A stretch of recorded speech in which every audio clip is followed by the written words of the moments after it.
everyone! Welcome to the Gray Area Podcast. So this is a podcast for students, by students, where we're going to be talking about the messy, confusing, sort of in-between parts of relationships. Yeah, so every episode will be tackling different areas of these gray area moments in our relationships, whether it's with our partners or our friends or even ourselves. And we're here to just kind of support you guys through that. But let's introduce ourselves first. So we're both Wellbeing and Health Outreach Ambassadors, WOS, here at USC Student Health. So we're holding these bananas as mics because we hand them out for free every Wednesday at Farmers Market. Come see us! Come see us. But my name is Jinny. I'm a senior studying journalism here at USC, and I use she, her pronouns. My name is Kyra, and I'm also a senior here at USC studying occupational therapy, and I also use she, her pronouns. Starting next episode, we're going to bring on some experts from USC Student Health just to give their perspective as well on these topics. But just for today, it's going to be me and Kyra giving our 2 cents on today's topic. But in the future, we do want to hear from other students and your guys' perspectives, so we'll have different Q&A segments in different episodes where you can submit any questions that you have surrounding the topic.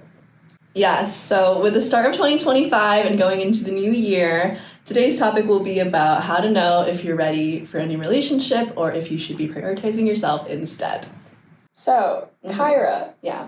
what is your New Year's resolution for 2025?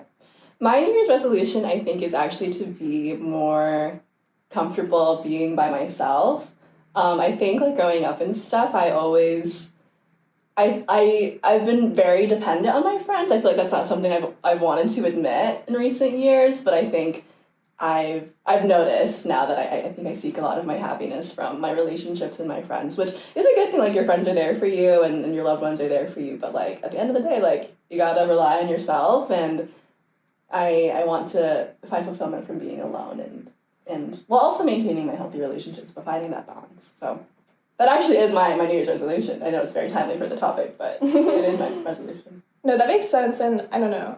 I think something I've realized over the years is that there's a difference between, like, having a support system and being, like, completely reliant on that support system. Like, I mean, just the term itself, support system, it's supposed to be a support, like, an added addition to your life, but not, like, the center of it, if that makes sense. You can't, like, be overly reliant. Mm-hmm. Yeah. Mm-hmm. My resolution is pretty similar. Like, something I want to focus on in this new year, especially now that, like, I'm kind of reaching the end of this chapter. Like, I'm graduating. We're both graduating in May or finishing our bachelor's in May. Yeah. Not totally sure what the post-grad life might look like, but I do want to focus more on, like, prioritizing myself and, like, my needs and just really taking care of myself, because I had, like, a pretty stressful semester last semester. And I think in that process of trying to push through, like, what I needed to do and, like, finish my work, I neglected some of my, like, physical and mental health. So that's something I'm also trying to work through too, like, prioritizing myself and my needs. Do you think you have a good track record of doing that? Like, historically, is Jenny good at that? Is Jenny good at that? When Jenny's not busy, when Jenny has, like, a good amount of free time, she's good at that. Okay. But, like, again, like, last semester when, like, I had my most challenging, like, academic semester, and I was, like, doing an internship and, like, other work on top of everything else. With that, like, lack of free time, there was, like, a lack of self-care. So historically, that's been the case, but, you know, this semester I did decide to, like, take a step back from a few things. That's good. So that I could, like, make that time for myself. But I don't know, things, like, as small as, like, just trying to go to sleep earlier. No, I know. Yeah. I think that plays a big part into it.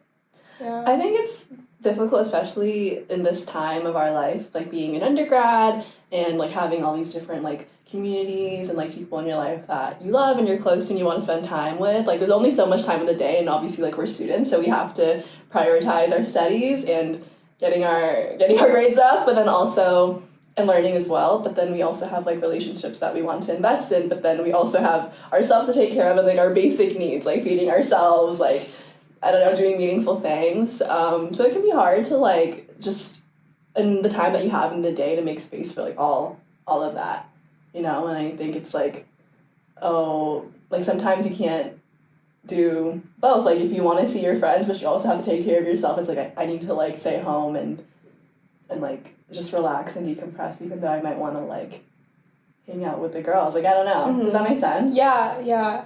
I think, like, there's a sort of guilt that can come with that. Yeah. It's, like, at least for me, like, sometimes I feel guilty on having to maybe skip out on, like, those sorts of plans. Because, like, you know, obviously I want to, but, like, sometimes I physically can't.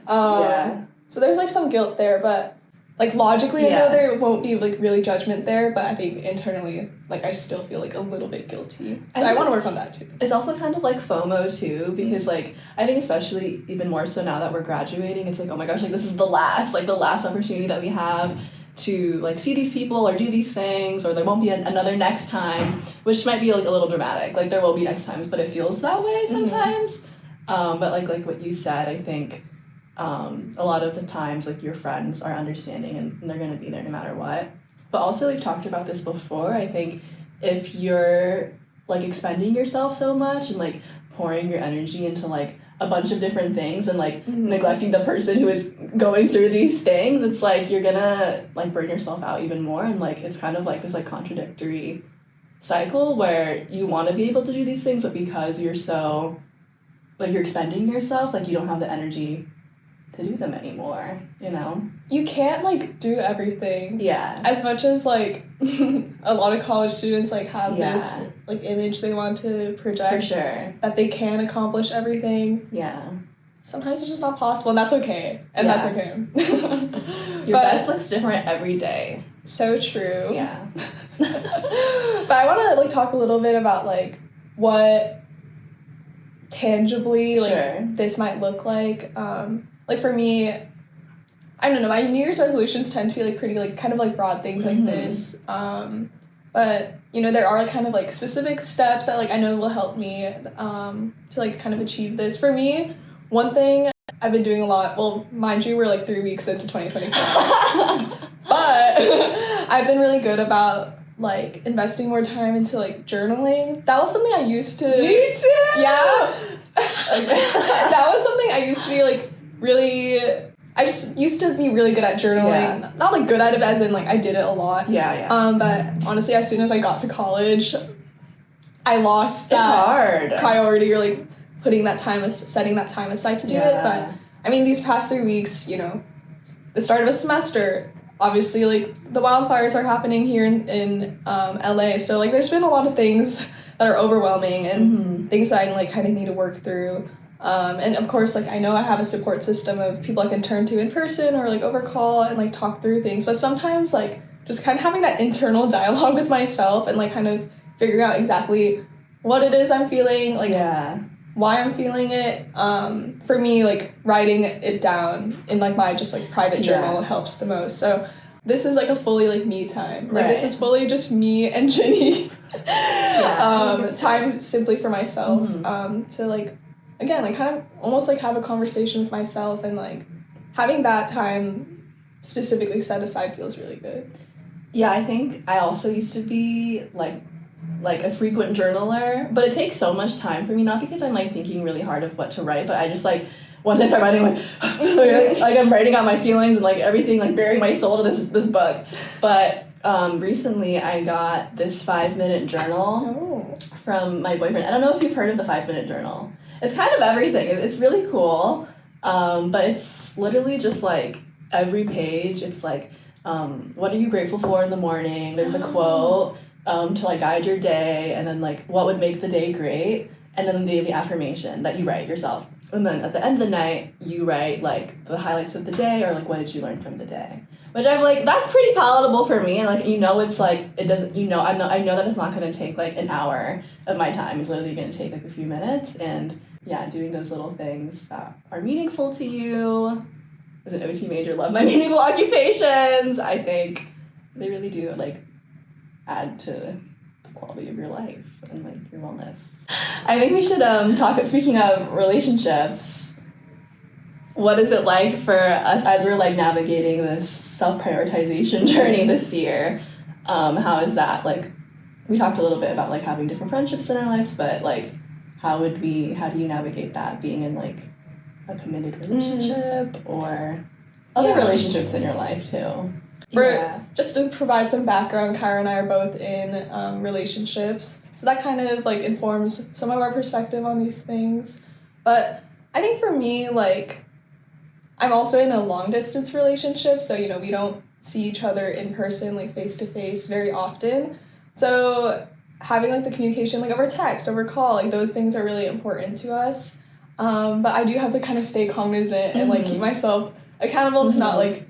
Obviously, I look forward to like those moments of communication, but you know, I have a life as well, so like my day doesn't and like shouldn't revolve around those moments.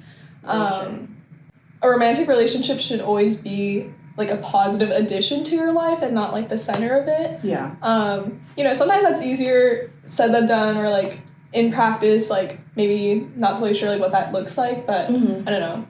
In this like journey of self-prioritization, like I don't know, I think stuff like journaling, or I'm also trying to rediscover my like old hobbies or passions that like I don't know, like I used to be really into like crocheting, like those sorts of arts and crafts. I remember. Yeah, and then once I got really busy, I stopped doing that, but I'm trying to get back into it. So kind of rediscovering those parts of myself, and like maybe new parts of myself as well. I think that's helping me kind of, not that I wasn't like secure in myself before like entering a relationship, because I do think I was like quite secure, but kind of reaffirming like my sense of identity, like what my values are, what my beliefs are, what your truth is. Exactly.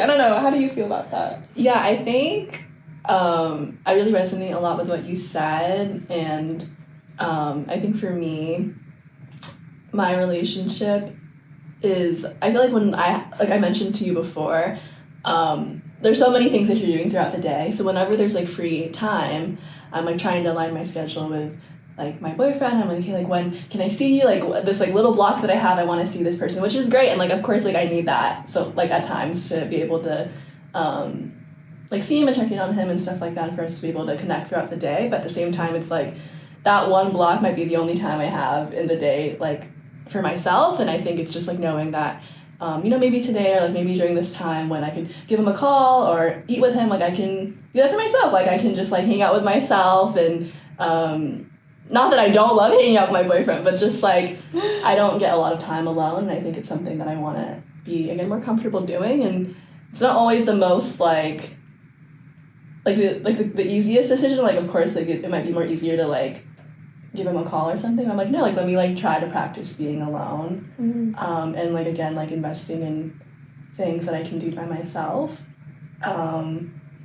just because I know that's something that's important to me as well, like creating that time alone and space for myself.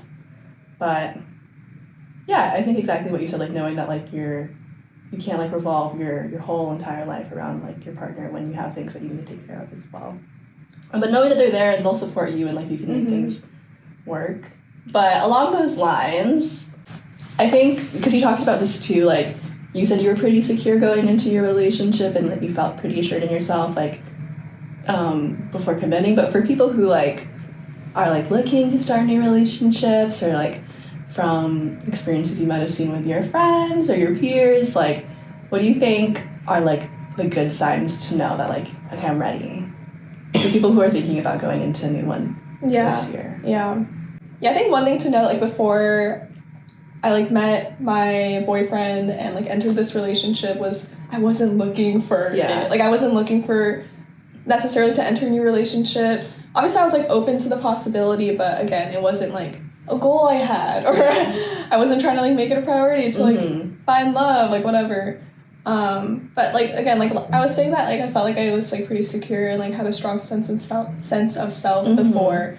And I think part of that is just because like I had so many, and I still have so many like meaningful friendships in my life that helped me kind of reach that point. As well as like my relationship with my family, like my parents, my siblings. I think that those things all really helped me feel confident in like who I am, and like again what my beliefs are, what my values are. And I think also knowing, and even before then, I was very comfortable with like spending time with myself. I think I have like a more introverted personality, so I do need that alone time sometimes. I love spending time with my friends, but you know, I need that time to recharge, and knowing that side of myself beforehand I think also helped me once I did get into that relationship. Yeah. Because I think, like, you can still be, like, entering a relationship and, like, actively be seeking one out, too, at the same time. But I think, like, a sign that, like, maybe you're not ready is if, like, you're trying to, like, use this person, not use, but, like, hope that this relationship will fill something up in your life that you feel like you're currently lacking. Yeah. Because then maybe that can be filled up by you, or, like, a friendship in your life, or something else meaningful. But I think, like, I don't know, I feel like it's not a good sign if, like, you're, like, hoping that the significant other that you're searching for is gonna fill a specific gap. Mm-hmm. Does that make sense? Yeah, it does. Because also, like, I don't think you should be really looking at relationships either as, like, them, like, fulfilling some sort of purpose in your life. I think, I don't know, a mutual reciprocity is important, and, like, also just, like, this sounds obvious, but, like, seeing them as, like, a person and not, like, my boyfriend, my partner, my girlfriend, like, whatever. Mm-hmm. I think maybe another sign that you might not be ready for a new relationship, a new connection in your life, is if you're feeling pressured by someone else, or, like, just external factors. Social media. Yeah, social media. Maybe, like, a lot of your friends are in relationships, and, like, oh, like, I feel like I'm the only single one. Yeah. And then you feel pressured to, like, hop into one. Yeah. But, or, like, I think it's just, like, if you do feel like, oh, look at this, there's this certain pressure, like, I feel like I need to be in one. I guess it, like, you should reflect on, like, why do you feel like you need that? Like, and yeah, does it tie back to, like, is there something that you're hoping that person will fill in your life? I guess it's just, like, really reflecting on if you really think you're ready, and you want it for you, and you want to be with someone and, like, share a love with this person, or, like, share a relationship with them. But I think another sign would be if you're still healing from, like, previous relationships, or just, like, other things in your life, and you're just simply not ready, which is, like, totally fine. I feel like we just have to be honest with ourselves and really check in and be like, okay, like, is this something that I have the capacity for right now in this time of my life? As college students, we're doing a million things all the time, and it's okay if, like, you can't do it all, you know, so you have to understand, like, what you think is really in your capacity right now, if you're emotionally available, if, you know, you think you can do it again. Like, sometimes you just need that time to, like, reflect on previous relationships, or just, like, be as a person, as, like, yourself, you know, alone. No, that makes sense. Right? I don't know. I was also going to say, like, definitely, like, sometimes other people can help you, like, overcome, like, those past hurts, but again, I don't think you should necessarily, like, expect that, or, like, be reliant on yeah. Because at the end of the day, it is kind of just, like, you overcoming it yourself and coming to terms with it yourself. And again, people can help you with that. But at the end of the day, it's you. Yeah. So. You won't be able to love someone as fully as possible if you aren't able to apply that to yourself first. It's cliche, but I think it's true. Yeah. It's true.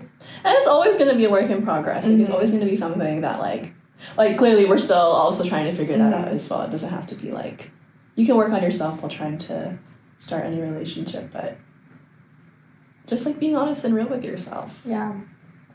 Yeah, and, like, normalizing, again, like, that time spent alone, so that, like, you can even have a more fulfilling relationship with your partner if you're able to fill up yourself with all that love. So true. Right? Overall, whether you're currently in a relationship like us, or, like, you're currently single, and maybe ready to mingle, I think no matter what boat you're in, it's definitely not a bad idea to take some time to focus on yourself, prioritize yourself. Yeah. Your needs, your health, your wellness. I think that's something we can all be more cognizant of and focus on, especially in this new year. And doing that will, like, allow you to build stronger relationships with the people that you love in your life, whether it is romantic relationships, or your friendships, or your familial relationships. It's just the best way to take care of yourself, or a really good way, at least. And we just wish you guys luck on this journey, because we're also going to be on it too. Yeah. We want to hear your thoughts too, like, if you have any specific like if you could relate to something, if you had a different perspective on something, maybe like Yeah. let us know through Instagram, Bo_USC. And also again, starting like from the next episode, we want to hear from you guys, so we'll be having some sort of like interactive Q&A element where you can submit your questions or maybe concerns. Yeah. Anything you want to maybe hear advice on. But we're not here to give medical advice because we're not professionals. Again, we're just also students trying to figure out our way through life as well. So just want to put that out there. Yeah, and if you need any further support, you can always reach out to USC Student Health or Kyra SC, a trusted friend or a therapist as well. Yeah, and again, don't forget to send us your questions or ideas for future episodes. Next time, what are we talking about, Kyra? Situationships! We've all been in one. We've all been in one. I'm just kidding. You've been there before. Yeah. Okay. So tune in for the next time of The Gray Area. Bye! Bye!